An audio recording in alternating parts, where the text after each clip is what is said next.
Salve pessoal, tudo bem? Como é que vocês estão? Oi, gente. Hoje a gente está aqui num momento muito feliz, porque apesar de a gente não estar no Brasil nesse exato momento, mas a gente está feliz porque o Bolsonaro ele não foi reeleito. E isso é uma coisa histórica, né? É Lula. Puta que pariu, velho. Foda A gente demais. tá comemorando aqui, já que a gente não tá no Brasil. Comemorando com roupas vermelhas, boné vermelho, cerveja vermelha, que é tudo vermelho, mano. É o mar vermelho. Cara, e enfim, falando sobre política, a gente sabe que é um assunto delicado, que às vezes agrada gregos, mas não agrada troianos. Mas é uma coisa importante se falar. Eu li esses dias, entre ontem e hoje, uma pessoa da minha bolha postou que uma mulher negra, ser uma mulher negra, é ser política o tempo todo. Né?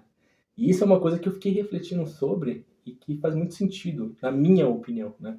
A gente tem que sempre ressaltar que as opiniões são diferentes, né? Eu tenho a minha, ela tem a dela, essa pessoa da minha bolha que postou tem a opinião dela também, e que todas devem ser respeitadas, né? Então, mas fez sentido para mim, né? A partir do momento que a gente entende política, não como política partidária, não como a política que a gente só lembra de falar, discutir e brigar por a cada 4 anos, mas a política que é feita no dia a dia, a política social, né? A política de inclusão das minorias, enfim, direitos e deveres que são exercidos no dia a dia, enquanto a gente está utilizando um serviço público ou até mesmo privado, quando a gente precisa cumprir com as nossas obrigações fiscais e coisas do tipo, né? Então, não tem como não ser um agente político vivendo num mundo que é baseado em política. Eu falo demais, eu me estendo, eu vou deixar um pouco a palavra com a Bia para ela falar um pouco desse momento também. Acho que isso tem muito a ver porque as pessoas ensinam a gente a se abster de política, né? Existe até aquela frase, futebol, religião e política não se discute. Sim, se discute e se vive, né? E como o Marcos falou, não é só a cada 4 anos. A cada 4 anos a gente vai lá eleger o nosso direito, né? Do que a gente espera e que nos próximos 4 anos de quem a gente quer eleger, pense na sociedade como um todo. E aí, partindo do que ele trouxe, que falaram que uma mulher negra sempre exerceu a política, acredito que é muito pela força de que se tem na sociedade e como as mulheres pretas vivem como comunidade.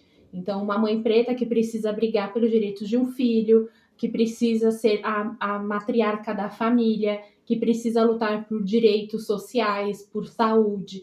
Então, a gente exerce, né, eu vejo pela comunidade que eu cresci, por onde eu passei, a gente exerce isso mesmo sem usar a palavra política. Então a gente exerce sim a política, mas a gente não usa essa palavra porque não nos é ensinado e não querem que a gente aprenda também. Não querem que a gente conheça os direitos da gente, que a gente recorra e nem que a gente tenha força e poder. Então, por isso, quem não quer, nos quer na política, né, usa isso de que não se discute política, ou então deixe para exercer seu voto apenas de 4 em 4 anos.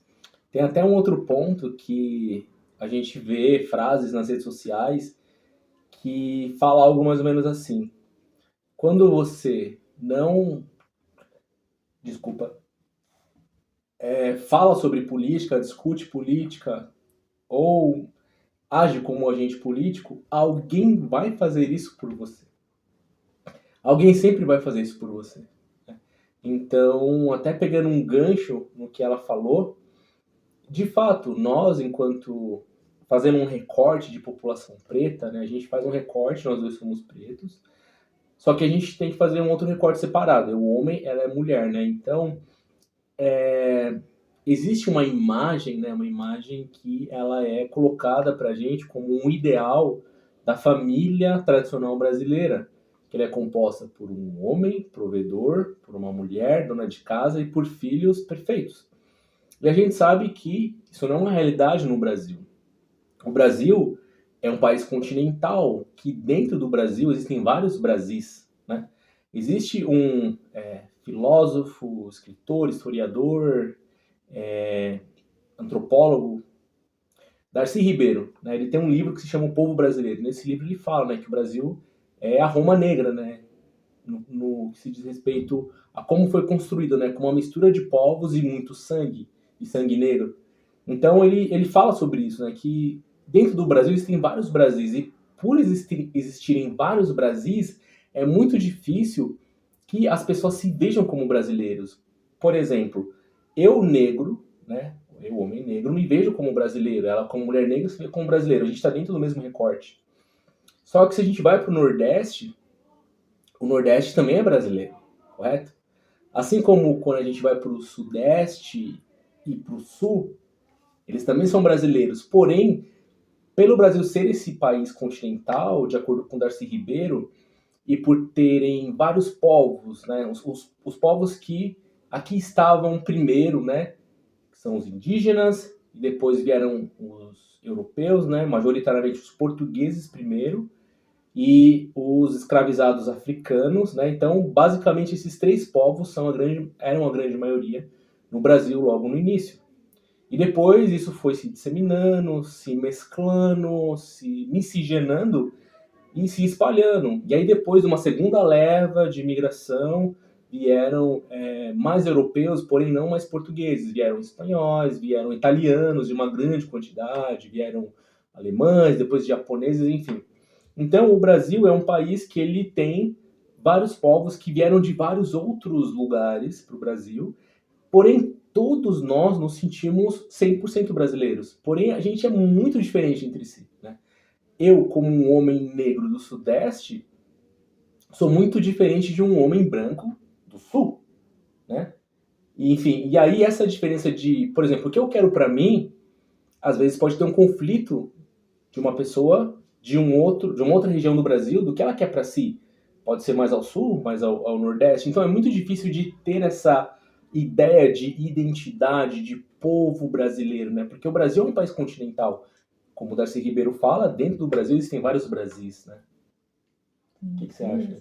Eu acho que é essa diferença que faz com que o patriotismo que a gente estava presenciando era um patriotismo falso, eu posso até afirmar, porque não era olhando o Brasil como um todo, era a gente olhando para uma parcela da população. Era para a gente olhando para dois recortes, né? O recorte das pessoas brancas, o recorte das pessoas que estão e estiveram no poder por muito tempo, e não olhando para o recorte de homens, mulheres e pessoas pretas que são minorizados, né? Dentro da política e de políticas sociais e de tudo que a gente vive dentro da sociedade. Então, quando a gente está olhando para uma eleição, a gente precisa olhar para esse espectro de olhar para o todo. A gente não vota só por nós, eu não voto só por mim.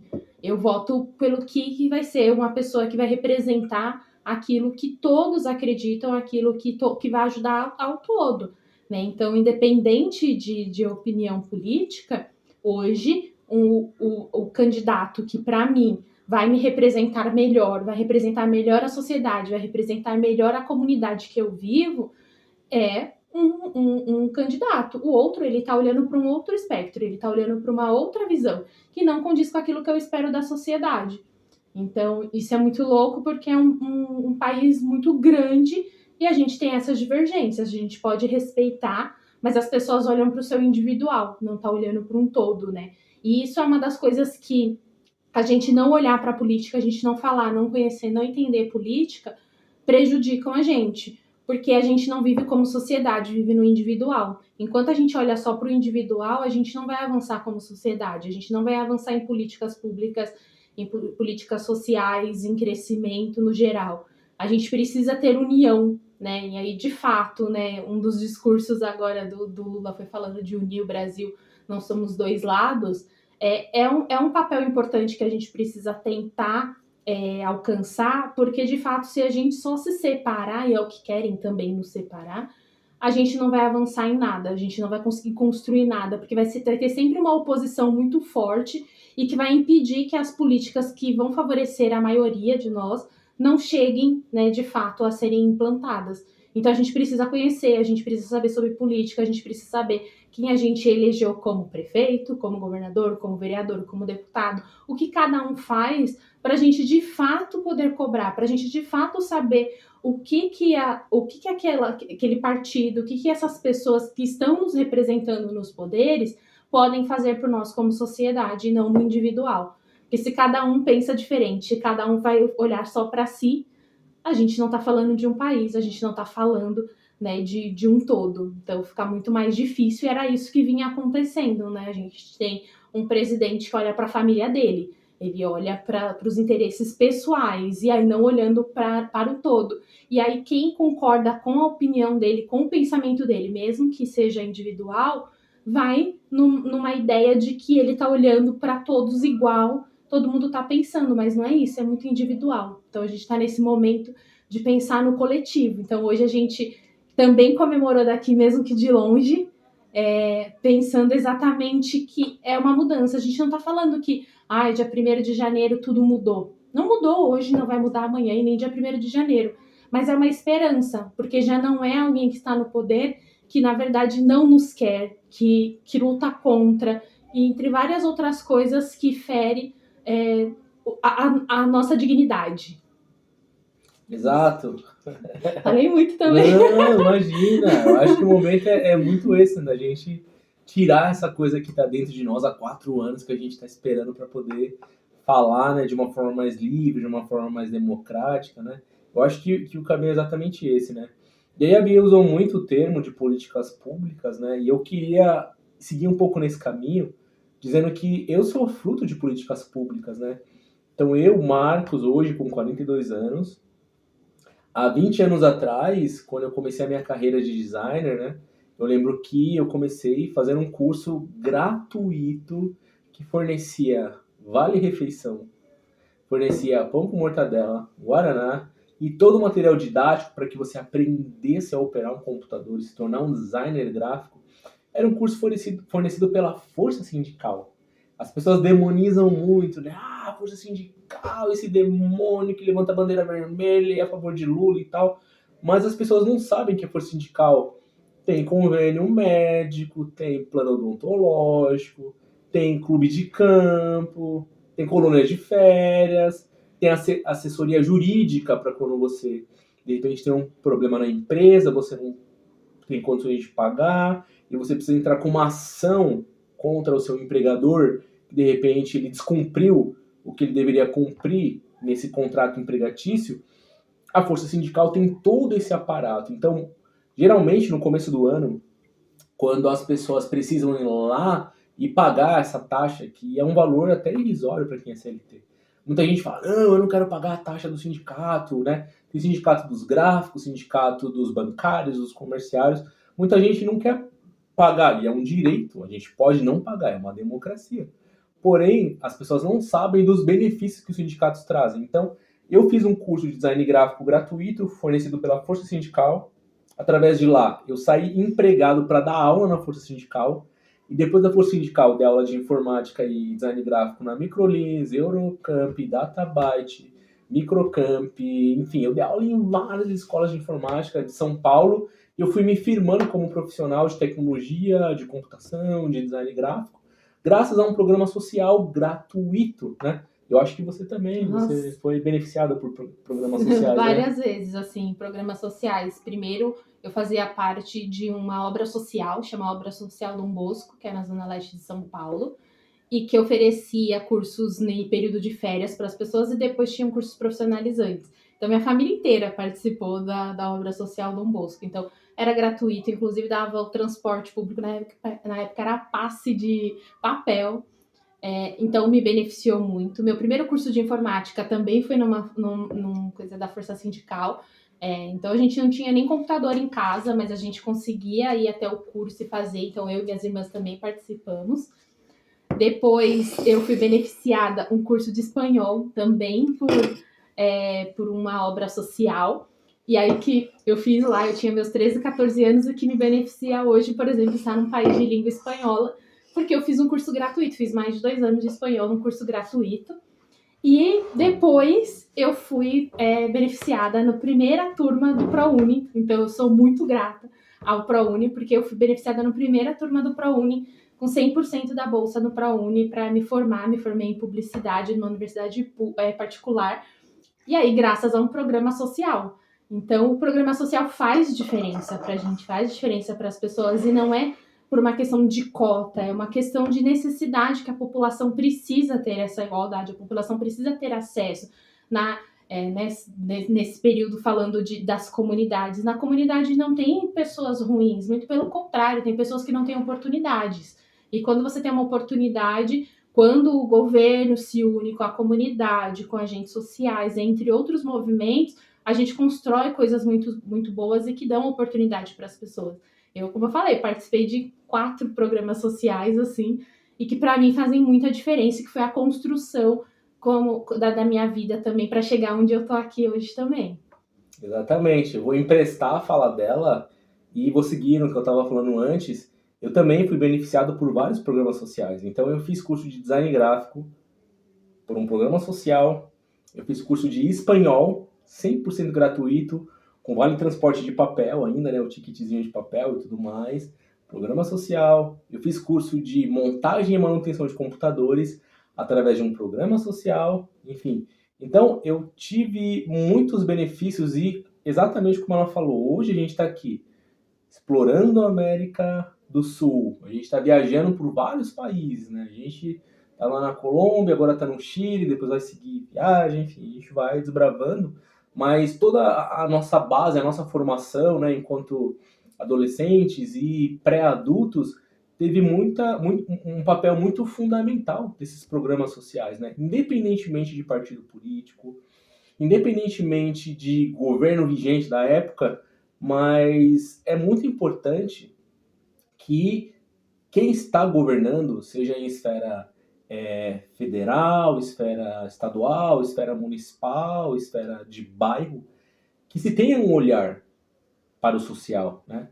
Porque eu acredito que é muito errado esse pré-julgamento, esse preconceito que se tem com as pessoas que vivem em lugares mais afastados, né? De que naturalmente as pessoas que vivem em áreas mais precárias, naturalmente elas são pessoas que, enfim, são criminosas, pessoas que têm problema com a justiça, pessoas que estão mais suscetíveis a cometer infrações. Isso não faz sentido. Isso é totalmente errado. Isso é preconceito, é racismo, porque a maioria das pessoas que vivem nessas condições são pessoas pretas, pessoas, enfim, periféricas. E a gente está aqui para mostrar que programas sociais, eles fazem a diferença na vida das pessoas e que muitas vezes, se essas pessoas têm oportunidade, elas podem voar muito alto, elas podem ir muito longe, como a gente está indo aqui. Então a gente pode falar com propriedade sobre quando a gente era novinho lá, né? Ela fez o curso de espanhol dela, eu fiz o meu curso de espanhol também, em lugares diferentes, em anos diferentes, períodos diferentes. Só que hoje em dia a gente está aqui em países de língua espanhola, a gente consegue se fazer entendível, a gente consegue, enfim, fazer o que a gente precisa aqui, a gente consegue, através dos cursos de informática que a gente fez lá quando éramos muito novos, poder ser o start, né, o começo para que a gente hoje em dia pudesse trabalhar remotamente como nômades digitais com nossos computadores, mas toda a semente foi plantada lá através desses programas sociais. Então, informática gratuita básica, espanhol gratuito básico, assim como inglês, assim como outras coisas também. Então, os programas sociais, eles são ótimos, eles funcionam. A gente é a prova viva disso. Sim, verdade. Você falando da força sindical, eu me lembro também, não sei se ainda existe, mas na Liberdade tinha um posto da força sindical que dava cursos e você se inscrevia para participar de processos seletivos. Então, te dava um curso, fora o curso você já ia para uma outra salinha em que você criava seu currículo no banco de dados e você saía com uma carta de entrevistas. Então, eu fui algumas vezes, fiz muitas entrevistas, através da força sindical também, eles encaminhavam as pessoas também. Então, além do curso, já encaminhava para uma entrevista. Então, acho que tudo isso é favorecendo com quem não tem esse acesso consiga ter uma inclusão, consiga ter uma perspectiva diferente, consiga enxergar oportunidades, né? Então, os programas sociais também estão dando oportunidade para as pessoas que não têm. E é isso que falta. Há muitas ainda obras sociais e que ajudam, mas estão tudo dentro de núcleos, estão tudo dentro parte da própria comunidade. Algumas partem do governo, algumas têm o incentivo do governo, e a gente precisa dessas políticas públicas e sociais para ampliar isso. que é possível, mas não é possível só uma pessoa fazendo. Então, não é possível só uma obra social fazer por conta sozinho dentro da sua própria comunidade. Já faz muito mesmo. Mas e se tivesse uma ajuda do governo? E se tivesse um incentivo? Se fosse um programa estendido? O quanto que isso não ia ajudar muitas outras pessoas, né? Eu falo por mim também, que fui da primeira turma do ProUni, entregando aqui minha idade, né? Minha primeira turma lá em 2005, acho. É, e aí, dessa primeira turma, a gente ficou sabendo por uma professora. Então, o quanto que a educação não é importante. Essa professora, para preparar a gente, eu estudava numa escola estadual, e ela fez um cursinho em que a gente ia para a escola de sábado, sem pagar nada, para estudar, para fazer a prova do ProUni, para fazer a prova do Enem, para a gente se inscrever no ProUni, porque todo mundo ficou sabendo desse primeiro programa social. E junto comigo entrou uma irmã minha, quase minha turminha toda das minhas amigas, entre 5 e 6 pessoas também conseguiram. E hoje eu vejo que todas super bem encaminhadas, exatamente porque a gente teve uma oportunidade que talvez a gente não teria se a gente não tivesse acesso ao ProUni, por exemplo, né? Então faz muita diferença. Exatamente, faz muita diferença. Então, esse vídeo aqui, ele teve como objetivo, né, a gente, enfim, comemorar um pouco a vitória do Lula, né, em grande estilo. Mesmo fora do Brasil, a gente não é cidadão aqui do Chile, né, então a gente não consegue votar, porque a gente está em trânsito, mas a gente teve que justificar, né, a nossa ausência de voto. Mas, com certeza, se estivéssemos no Brasil, eu falo por mim, eu teria votado no Lula, né? E no Haddad para prefeito, desculpa, para governador do meu estado. Infelizmente, enfim, o Tarcísio ganhou. Mas a gente entende e respeita o processo democrático. Não é porque o outro candidato ganhou, não é porque a maioria das pessoas acreditou que ele teria um projeto melhor para o estado de São Paulo, que a gente vai causar, enfim, contestar as eleições, a gente vai causar o terror, a gente vai, não, tá errado, tem que recontar os votos, a urna eletrônica é uma fraude, não funciona, foi adulterada. Não, a gente respeita o processo democrático, porque ele foi feito dessa forma, né? A gente sabe que é seguro, é correto, e a gente entende, a gente, enfim, fica chateado, a gente gostaria que existisse um outro projeto para o nosso estado, mas a gente entende, a gente respeita. Tudo bem, a democracia é isso, né? Então a maioria venceu, a maioria escolheu, a maioria acreditou que aquilo seria melhor para o nosso estado. Assim como a maioria acreditou que o Lula seria melhor para o nosso país. Então essa alternância, né, essa democracia de que a voz da maioria precisa ser ouvida, mesmo que eu concorde ou discorde dela, ela precisa seguir esse caminho, né? Eu acredito muito nisso, não sei você. Não, eu acredito também. Acho que o recado também que a gente quis trazer é o quanto a gente está feliz. Eu votei no primeiro turno, tive que voltar para o Brasil, foi bem na época do primeiro turno, então falei, olha, eu voltei só para votar. E mesmo não votando, a gente fez a nossa parte também tentando conscientizar as pessoas, falando mais sobre política, conversando. E o que a gente espera, pelo menos o que eu espero, é que a partir de agora a gente entenda que a gente não tem que se afastar da política, que a gente, pelo contrário, por se afastar, por não brigar, né, no sentido de não cobrar, de não entender, de não estar dentro, né, da política, a gente deixou esses 4 anos acontecerem dessa maneira drástica que tudo aconteceu. Então, que esse seja um alerta pra gente, que não é tudo que, como eu falei, não é tudo que vai mudar a partir de amanhã, nem do dia 1º de janeiro, mas que a gente seja mais ativo, que a gente seja atento, que a partir de agora a gente busque a informação, que a gente cada vez mais se envolva assim. Temos que ter mais pessoas pretas na política, em cargos de poder, em cargos de liderança, para participar de tudo que está acontecendo, né, no nosso país e de toda essa mudança, de toda essa transformação. A partir de agora, a gente vai ter que fazer uma reconstrução. E essa reconstrução vai precisar que todos participem, que todos estejam juntos realmente. Então, que a gente seja muito mais envolvido agora para não deixar coisas ruins, piores do que foram esses 4 anos acontecerem. É meu sentimento, assim, muito feliz de que o Lula ganhou, porque é uma esperança, mas ao mesmo tempo uma preocupação porque a gente tem um longo caminho para reconstruir um país. Exatamente. E já para partir para os encerramentos, eu queria falar uma coisa que é muito... É um sinal muito importante. começa aqui e que vai para os anos seguintes. Tudo aquilo que foi marginalizado e deixado para trás foi justamente aquilo que fez a diferença para que a gente tivesse esse cenário político atual. E com isso eu quero dizer, quando o Bolsonaro, usando nomes aqui, a gente estava sendo polido de não utilizar nomes até agora, mas quando o Bolsonaro foi eleito, ele falava para uma claque, ele falava para uma base, né? A gente sabe que são 33% que era a favor de Bolsonaro, 33% a favor do Lula, e os outros 33% eles orbitam e oscilam entre um e outro, ou entre talvez uma terceira via. E o Bolsonaro, desde o momento, desde a campanha, na verdade, ele falava coisas como as minorias se curvam à maioria, senão a minoria desaparece.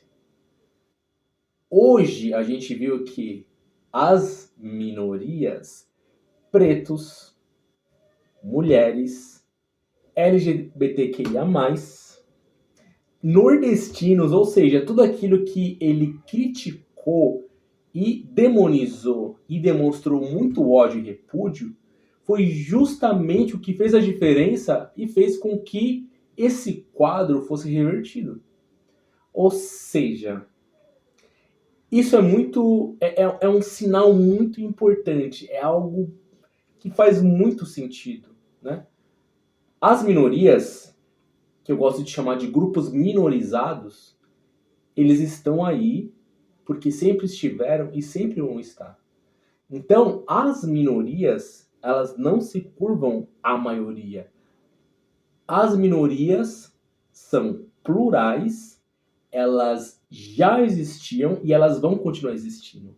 Quer vocês queiram ou quer vocês não queiram. Ou vocês aprendem a lidar com as diferenças das pessoas, ou esses grupos minorizados vão sempre estar aqui lutando para existir. Como eu estou, como ela está, e assim como nossos amigos de outros grupos minorizados estão lutando hoje, lutaram muito e vão continuar lutando pelas suas existências. É isso aí. É isso aí? Isso aí, Então, muito beleza, bom. então, gente. Obrigado por assistir e até o próximo vídeo. É isso. Tchau, tchau, gente. Tchau, tchau, pessoal.